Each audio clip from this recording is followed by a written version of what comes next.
Parie sur le MMA avec Unibet. Quelle sera l'issue du combat? Une soumission? Un KO? Parie sur l'appli numéro 1 avec Unibet. 100 € de bonus sur ton premier pari. Salut tout le monde, bienvenue sur Actu MMA. Alors aujourd'hui, on est avec Aldric Cassata qui a accepté de nous accorder une interview. Aldric, on s'était vu en début d'année, il s'est passé beaucoup de choses depuis. On va parler de tout ça. Comment ça va? Ça va très bien, merci pour l'invitation et toi? Ça va super. Hop, excuse-moi. Alors, forcément, je voulais te parler de Manon parce que Manon, là, c'est quand même 7 victoires consécutives à l'UFC. Elle a gagné contre des gros morceaux récemment, Rose Namajunas, Serena Blanchfield le 30 mars. Valentina Shevchenko qui a enfin conclu cette rivalité avec Alexa Grasso. Et après sa victoire, elle a dit elle était apparemment pour affronter Manon Fiorot. Mais là, on a l'impression que ça tarde un peu à s'officialiser. Qu'est-ce qui se passe? Pourquoi ça me tente pas? Est-ce que Shevchenko, elle hésite un peu? Ouais, puis je pense, tu veux que je te dise franchement, je pense qu'on n'était pas quand même à l'abri d'une dinguerie. Euh, Maintenant, je vais être très honnête, maintenant, en plus d'avoir ces 7 victoires, elle a énormément de réussite parce que Grasso est blessé, Zhang revient de blessure, donc en vrai, même s'il aurait floré l'idée de nous faire une dinguerie et de nous refaire attendre, bah, sportivement, ils peuvent plus. Il y a eu en plus une petite altercation sur les réseaux entre Manon et Valentina Hmm. qui a monté un petit peu le buzz. Et honnêtement, j'ai pas encore de news officielles, mais on est vraiment en contact avec l'UFC et on commence déjà à parler avec eux pour une suite possible fin du premier trimestre 2025 ou début du deuxième. Ok, ouais. Parce que en vrai, c'est quand même le combat hyper logique, tu vois. Si on pouvait comparer à ce qui vient de se passer là avec chez les poids lourds, John Jones Aspinal. Aspinal, c'est quand même logiquement le contender le plus légitime pour la ceinture incontestée. Là, Manon, je vois pas pourquoi elle aura encore une fois Ouais. pas le combat, tu vois. Après, tu sais, je vais être vraiment très global et mesuré dans mes propos, mais quels que soient les fighters et quels que soient les managers, parce qu'il n'y a pas un manager mieux qu'un autre aujourd'hui, hein, il est arrivé des dingueries à toutes les équipes. Euh, Hmm. je, je, je m'explique un petit peu. Tu as vu en flyweight, à un moment, c'était le 10e qui a eu le title shot à l'époque euh, contre Oui, Pantoja. Tu vois, Aspinal, il n'est pas certain d'affronter Jones. En 93, il y a eu aussi des dingueries de fait quand c'est Khalil Rountree qui a eu le match-up. Donc ouais. voilà, aujourd'hui, on sait que la méritocratie, elle compte dans l'équation, mais pas à 100%. Donc il faut être capable d'encaisser ça et même si c'est la plus grande ligue au monde, ben, malheureusement, des fois c'est comme ça. Il faut être capable d'avoir un plan B et de savoir comment communiquer pour essayer d'obtenir le combat que tu veux parce que il y a personne qui fait ce qu'il veut avec l'UFC. Personne ne décide de rien du tout. Tu es obligé de suivre leur storytelling à eux, à moins que tu arrives à faire bouger les choses via call out ou trash C'est ça. talking ou X ou Y raison, quoi. C'est ça, ouais, c'est ce que j'allais dire, parce que c'est vrai que Manon, je pense pas que ce soit en elle, entre guillemets, de faire du trash talk, etc. Et je pense qu'elle a fait un petit effort justement pour un peu bouger Shevchenko. C'est une stratégie peut-être de votre part aussi. Je vais être très honnête avec toi. Elle était vraiment énervée. Et je pense Ah qu'il y a ok. quand même de quoi, parce que tu sais, il faut. Maintenant, elle est là, elle est venue, elle fait backup, elle fait le poids. L'autre, elle fait un discours en 4 langues où elle évoque même pas son nom. Derrière ça, il y a une interview de Shariel El-Awani où pareil, elle dit je mettrai qui l'UFC voudra me mettre en face. Oui, Manon, oui, Willing. Donc je pense que vraiment, vraiment, ça n'a pas du tout été piloté par et moi et mon équipe. C'est vraiment un coup de gueule de Manon et je trouve que ça a pas mal eu son impact. Mais là, ça vraiment, c'est du Manon à 100% parce que on dirait pas comme ça. Elle a un côté très sportif, mais si tu lui manques de respect, il faut pas rester au milieu quand même. Ouais, ok, bon bah, en plus, dans tous les cas, ça lui sert, je pense, parce qu'on sait très bien comment ça marche aussi, le business avec l'UFC, etc. Donc, tant mieux, je pense que ça fait un petit peu bouger les choses. Et d'ailleurs, il y a eu Shevchenko, il me semble que c'est elle qui lance. Ou c'est Manon, je sais plus, mais en tout cas, il y a le défi de la retraite.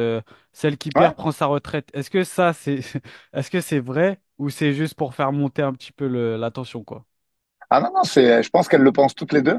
Après, il faut Ok. voir si elle ira au bout derrière. Mais moi, je pense que cet affrontement, il va vraiment être électrique. Je veux dire, tu sais, souvent, on dit, ouais, il se manque de respect sur les réseaux et après, c'est très cordial. Là, je te donne un scoop. Très clairement, ce sera pas du tout cordial parce que Hmm. maintenant, elle fait jamais semblant, en fait. Tu vois? Ouais. Dans tout ce qu'elle fait, elle est authentique, maintenant. Donc, à partir du moment où elle s'est pris la tête avec elle, ce sera absolument plus cordial. Ça, c'est une Ok. certitude. Et ça, faudra me faire confiance jusqu'à ce qu'on voit la conf de presse si on arrive à avoir ce combat et le face-off. Mais tu verras, Lorenzo, que ce sera pas du tout euh, Pierre de Coubertin, quoi. À mon avis, ça va être Hmm. extrêmement tendu. Ok, ok. Ok, bah en vrai, on attend tous de voir ça, je pense. Et je voulais savoir, t'as pensé quoi, et vous, l'équipe, vous avez pensé quoi de la performance de Shevchenko contre Grasso, qui a beaucoup utilisé son grappling. Qu'est-ce que vous en avez pensé? Euh, D'un point de vue technico-tactique, il n'y a rien à dire. C'était même évident. Tu sais, le parcours de Gra... Moi, j'essaie toujours de recontextualiser et d'avoir un discours vraiment neutre et très binaire, en fait. Et il faut quand même remettre les choses dans le contexte. Oui, elle a battu Tchechenko, mais son parcours pour aller jusque-là, il a été facilité. Alors, je dis pas que c'est l'UFC qui a fait exprès, il y a eu beaucoup de réussites, mais quand tu vois que pour en arriver là, euh,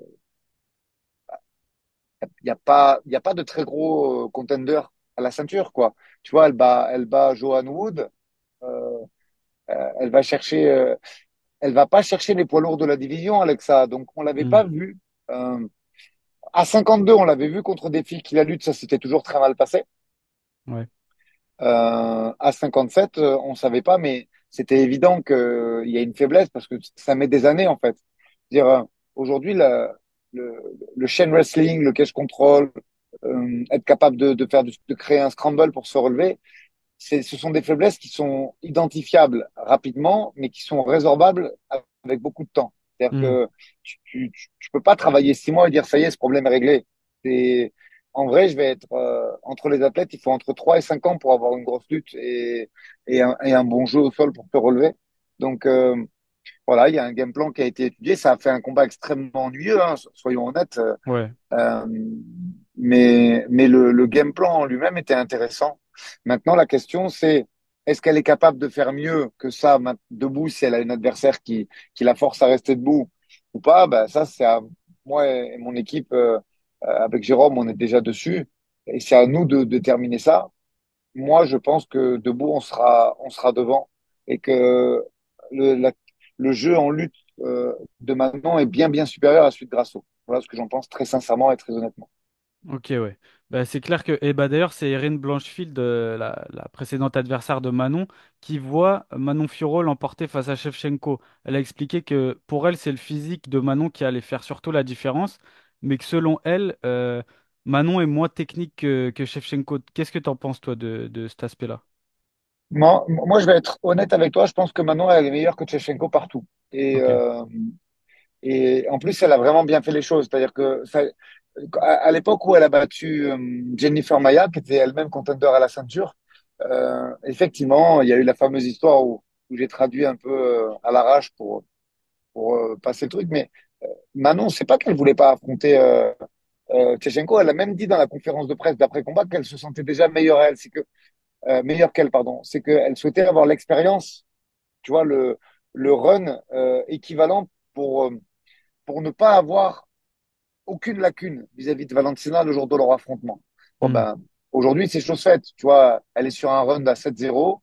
Moi, je pense qu'elle a déboîté toute la catégorie. Il reste des filles, mais très honnêtement, regarde, l'UFC, ils essayent de faire éclore des contenders, mais en vrai, ça passe pas du tout. Tu vois les deux brésiliennes, Silva, dont une a battu péniblement euh, Viviana Roche et l'autre a carrément perdu contre Viviana Roche, que ce soit Natalia ou l'autre. Euh, voilà, la vérité, c'est qu'aujourd'hui, il y a Blankfield. Bon, on a vu que pour l'instant, elle n'est pas capable de rivaliser avec Manon, puisqu'elle Hmm. a pris quand même un trou sur 5 rounds, et c'est tout. Voilà. Grasso, on verra quand elle reviendra de sa fracture. Zhang, pour moi, elle est à peu près du niveau de Rose Namajunas. Si elle monte à 57, elle va vraiment souffrir compte tenu de son gabarit. Donc la réalité, c'est que c'est un boulevard ouvert pour Manon et que on verra ce qui va se passer avec ce combat. Mais nous, on est effectivement très confiants là-dessus puisque voilà, maintenant avec ton huitième combat à l'UFC, après avoir vu Valentina 5 rounds à quelques mètres de la cage, je pense que c'est le bon moment pour l'affronter. Et, et en tout cas, si elle veut se réfugier derrière un game plan où elle fait tomber, où elle contrôle pendant 4 rounds, ça ne passera pas sur Manon, ça c'est une certitude. Hmm. Il va Ouais. falloir la boxer. Et là, on verra si techniquement, il y a un écart entre les deux. Bon, moi, perso, je sais déjà, Lorenzo. Hmm, ok. Bah, c'est intéressant, mais je pense que vous n'êtes pas les seuls à voir Manon favori. À mon avis, il y a beaucoup de gens qui la voient favori. Et je pense même que Shevchenko a des doutes en fait sur ses capacités à la battre aussi, tu vois. Je pense que c'est ça qui fait qu'elle repousse un peu l'échéance. Ouais, moi je pense qu'elle sait que c'est un combat difficile. Après, c'est une guerrière. Tu sais, on n'est pas en train. Attention, hein, Manon, elle a envie de se battre avec elle. Point, elle veut ce combat. Oui. Moi, mon travail, c'est d'analyser et je rentrerai pas du tout dans une guerre et un trash talk. C'est pas du tout ma place. Moi, ma place, c'est de travailler au mieux pour que Manon gagne ce combat. Tu me demandes si je suis confiant, je te réponds oui, sans aucun problème. Moi, mon avis, c'est que en termes de prestance physique, en termes de gabarit, en termes de poids dans la cage au jour du combat, en termes de striking, de wrestling et même de travail au sol, Manon est devant partout. Voilà, c'est ça mon avis. Après, on sait très bien que le MMA, c'est un sport où il y a beaucoup d'aléatoires. Je te donne un exemple. Tayla Santos, elle était devant Valentina le jour où elles se sont affrontées à Singapour. Il y a un coup de tête de Valentina qui est inhérent au fait que c'est gaucher contre droitier. Ça lui casse le plancher orbital, ça plombe les deux derniers rounds. C'est Valentina qui passe ce jour-là.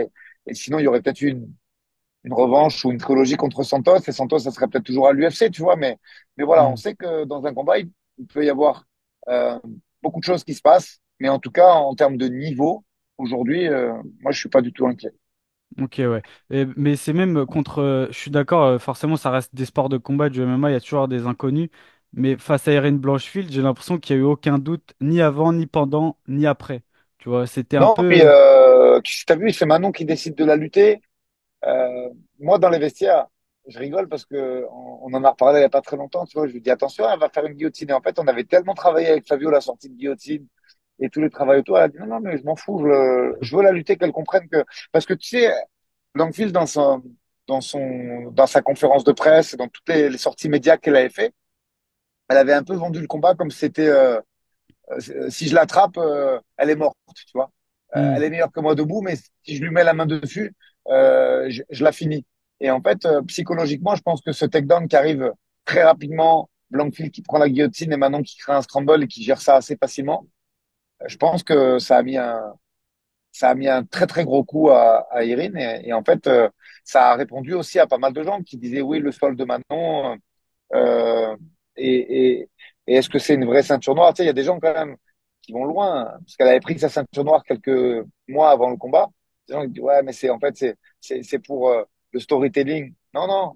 Là, au moment où on fait cette interview, maintenant, elle est avec Flavio Santiago, ils sont en train de s'entraîner, et c'est une vraie ceinture noire de jiu-jitsu brésilien. Et pour ceux qui pensent qu'elle a une faiblesse au sol, bah, vous allez encore avoir des surprises. Hmm.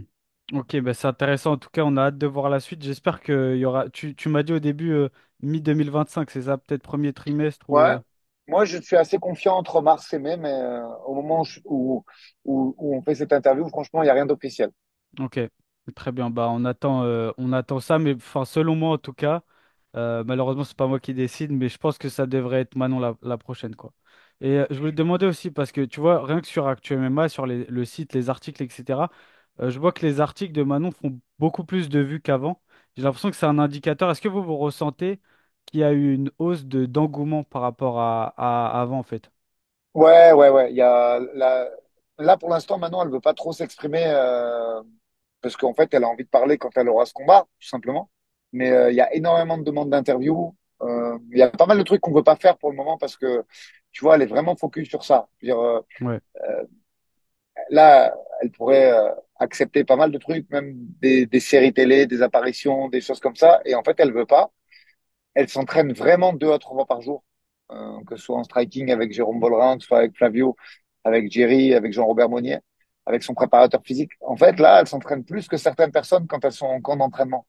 Hmm. Et en fait, et ça pour deux raisons. La première, son objectif, c'est d'être championne et de défendre la ceinture. Tu vois, c'est pas de faire un coup, c'est que les 4, 5 prochaines années, elle a envie de montrer sa supériorité dans le MMA féminin. Et en plus, aujourd'hui, elle a réussi à créer suffisamment de liens avec son équipe et son staff pour que euh, elles prennent plaisir à l'entraînement, tu vois. Ouais. Donc aujourd'hui, il y a ça, ça se voit sur les réseaux. Du coup, je trouve que son équipe lui plaît, qu'il y a du plaisir. Donc ça poste, ça génère une communauté qui d'ailleurs c'est énorme, tu vois, parce que quand il y a eu le clash un peu avec Valentina, je pensais qu'on allait se faire pas mal insulter. Elle a quand même 2 millions, tu vois, sur les réseaux sociaux. Ouais. Et au final, je me rends compte que certes, elle a une grosse communauté, mais presque moins participative que celle de Manon.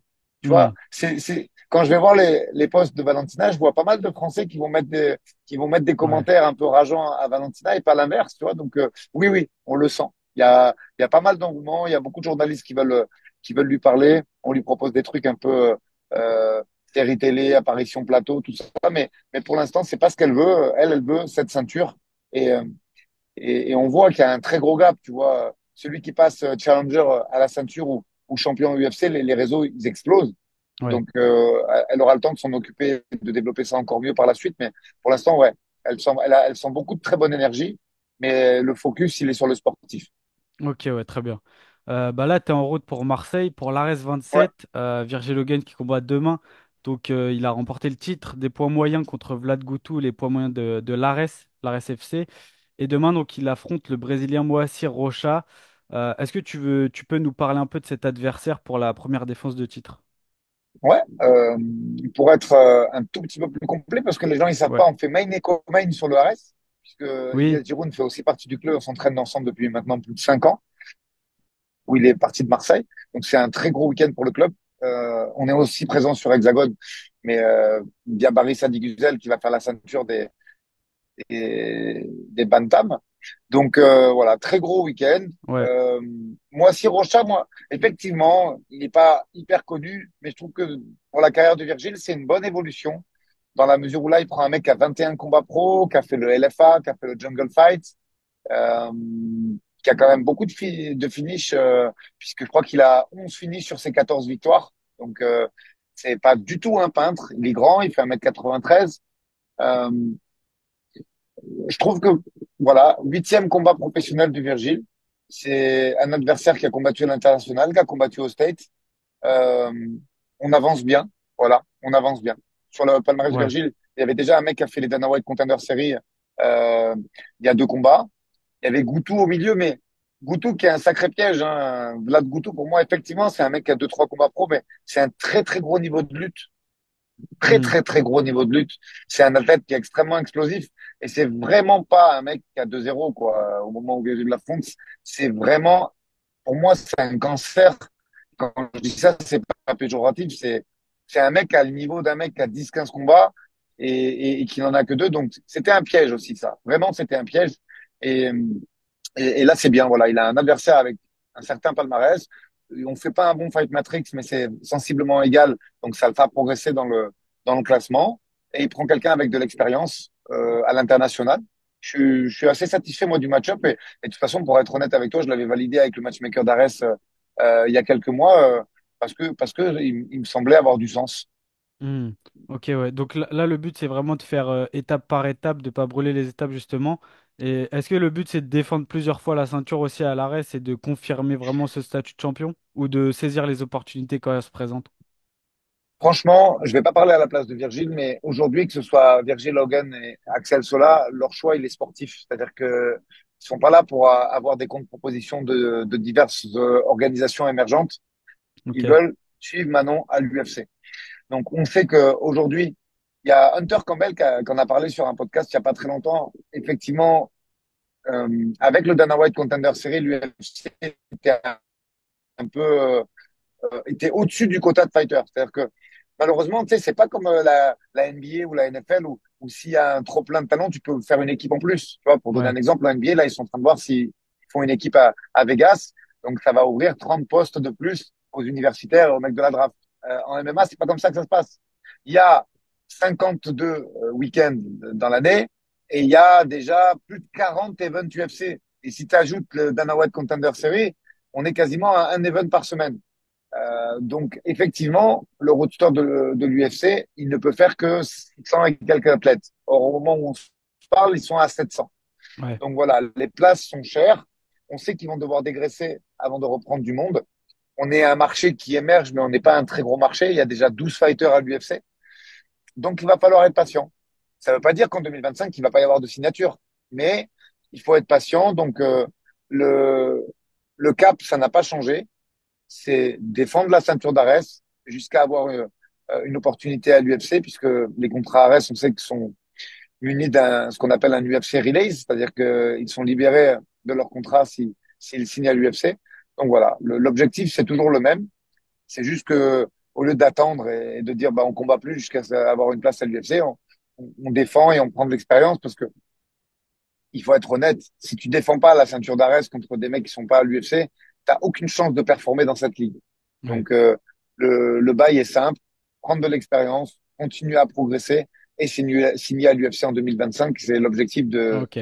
des deux. Ok, très bien. Et est-ce que demain, il y a un objectif de performance, genre un gros finish pour marquer les esprits, ou le plus important, c'est vraiment de sécuriser la victoire? Et si le finish vient, il vient. Non, je pense que sur 5 rounds, on va voir un finish parce que Virgil met beaucoup de rythme. On a encore beaucoup travaillé sur son striking, ce qui lui permet entre ce striking qu'il a extrêmement développé et dans lequel il a beaucoup progressé et sa lutte, ça lui permet de mettre beaucoup de rythme, de faire des impacts, de générer des dégâts à ses adversaires. Donc, en fait, le but, c'est d'avoir un Virgil qui prend encore plus d'expérience, qui ne laisse aucun momentum à son adversaire et qui, bien sûr, finit ce combat. Ok, ouais. Très bien. Et donc pour Axel, qui a lui fait grosse victoire aussi en septembre par soumission, c'est quoi la suite pour lui? Est-ce qu'il y a déjà des noms qui ressortent, ou c'est pas encore le cas? Non, franchement, avec l'ARES, on a des rapports qui sont cordiaux. Donc, Ok. la porte est ouverte à Axel pour signer à l'UFC s'il y a un short notice, puisque, soyons honnêtes aussi, aujourd'hui, 99% des signatures à Oui, l'UFC, hormis parfait. Dana White, c'est du short notice. Donc, ou une défense de titre en tout début d'année, je pense janvier ou février. Ok, très bien. Et donc aussi, on a vu pour l'UFC Paris que tu avais travaillé aussi avec Kevin Jousset. Je voulais savoir enfin, comment s'est fait cette connexion et sur quoi vous avez pu travailler ensemble. Ben, on a travaillé quand même presque 3 mois l'année dernière, enfin l'année dernière en 2024, un mois, un peu plus d'un mois en tout début d'année. Ok, Puis après, il est revenu encore un mois derrière pour finir son camp. Ça se passe pas mal parce qu'on a pas mal au niveau du jeu, notamment parce que il a vraiment bien développé son striking au CT kickboxing et c'était un judoka de formation avec d'excellentes liaisons. Et moi, aujourd'hui, là où je me spécialise le plus, c'est dans tout ce qui est contrôle, cage control et tout ce qui est jeu de lutte en chaîne, que ce soit défensif ou offensif. Et, on bosse beaucoup dessus, ça l'intéresse, il a vraiment envie de progresser. Et on a prévu de continuer. Euh, Là, il va combattre aussi en tout début d'année comme Axel. ouais. J'ai pas encore de visibilité pour savoir. Ça me ferait plaisir de pouvoir aller le soutenir, mais je sais pas parce que ce sera vraisemblablement de l'autre côté de l'Atlantique. Mais on verra. Mais en tout cas, ce qui est sûr, c'est qu'il va revenir en France en 2025 pour qu'on rebosse ensemble sur un mois ou peut-être même deux. Ok, ouais, cool. Et je voulais savoir, je suis pas sûr de cette info, mais je crois que vous avez mis un gros gym en place dans le sud, non? Il n'y a pas une histoire Il y a, comme ça? ça arrive vite. C'est pas que je veux pas te donner l'exclus, c'est que pour l'instant, on n'a pas encore tout signé. Il y a vraiment, si tu veux, le but, c'est pas de faire un gym, c'est de faire quelque chose de révolutionnaire. Ok, Révolutionnaire. Je dis bien ça et c'est pas un mot en l'air qui serait pas, qui serait pas, qui serait mal pensé. Donc, avec Jérôme, qui est avec moi, on va à Marseille ensemble. On est en train de terminer là. Et je pense qu'on va pouvoir. Je pense que ça a pris un petit peu de retard parce qu'on voulait vraiment faire quelque chose de parfait et surtout de jamais vu. À partir de là, il y a certaines contraintes qui se sont greffées, qu'on a dû résoudre avant de rendre ça officiel. Mais très honnêtement, je pense que d'ici un mois, on aura une très très grosse annonce à faire et surtout à ah, expliquer. ce sur quoi on travaille depuis des mois et des mois. Ok, c'est très intéressant, mais c'est parce qu'il me semble aussi que toi, t'es un fervent défenseur, on va dire, de s'entraîner en Europe, en France, etc., et de pas forcément s'exporter aux États-Unis et dans les autres pays, quoi. Bah, je pense il faut vraiment prendre conscience aujourd'hui de ce qu'est le niveau de la France du MMA français. Je veux dire, on a des gens qui ont beaucoup plus de culture striking qu'aux États-Unis. Je veux dire, il y a des entraîneurs en France qui ont commencé le karaté à l'âge de 5 ans et qui ont dédié leur vie à ça.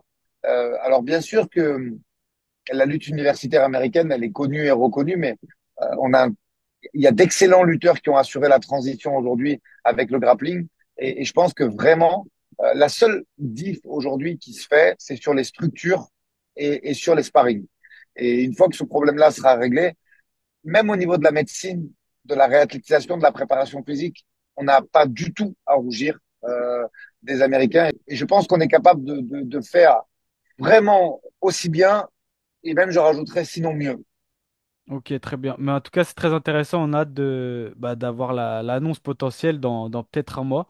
Et bon, Aldric, l'interview touche à sa fin, mais je voulais savoir, est-ce que tu aimerais nous parler peut-être d'un talent ou de combattants qu'on connaît pas encore, desquels tu t'occupes en fait? Est-ce que tu aimerais nous parler d'un nom qui est pas encore très médiatisé, par exemple?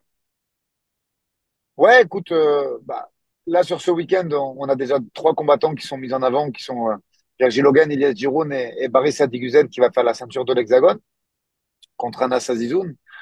Je pense que cette année, on aura une très très grosse équipe amateur aussi qui va prendre d'assaut la MMA League. Et l'objectif, là, on a déjà un représentant en équipe de France IMAF en la personne de Théo Muris, mais l'objectif, c'est de prendre deux ou trois places sur cette équipe de France qui va faire les championnats d'Europe dans quelques mois. Et concernant les professionnels, en plus des trois noms que je viens d'évoquer, j'ai envie de te parler de Nikita Leshov, qui est un lightweight qui a 7-0 en carrière, qui va faire la ceinture du KOF en tout début d'année. Et bien sûr, euh, comment dire, même si il a combattu il y a peu à l'Hexagone d'Orange et j'étais dans son coin, c'est Ilian Boifia qui a rejoint le club officiellement, qui fera ses prépas chez nous et qui a, je pense, ils ont, je pense, tous deux d'ailleurs un très grand avenir dans ce sport et je pense que d'ici moins d'un an ou un peu plus d'un an, on les verra à l'UFC euh, pour continuer à développer leurs compétences qui sont déjà exceptionnelles. Très bien. Bah, écoute, Aldric, merci beaucoup pour cette interview, pour ton temps. Merde pour ce week-end, parce que c'est vrai que c'est un gros week-end pour toi et pour toute l'équipe, là, parce qu'il y a pas mal de combats quand même. Donc, force à vous en tout cas, et merci encore pour l'interview. Merci beaucoup, à très vite. Ciao.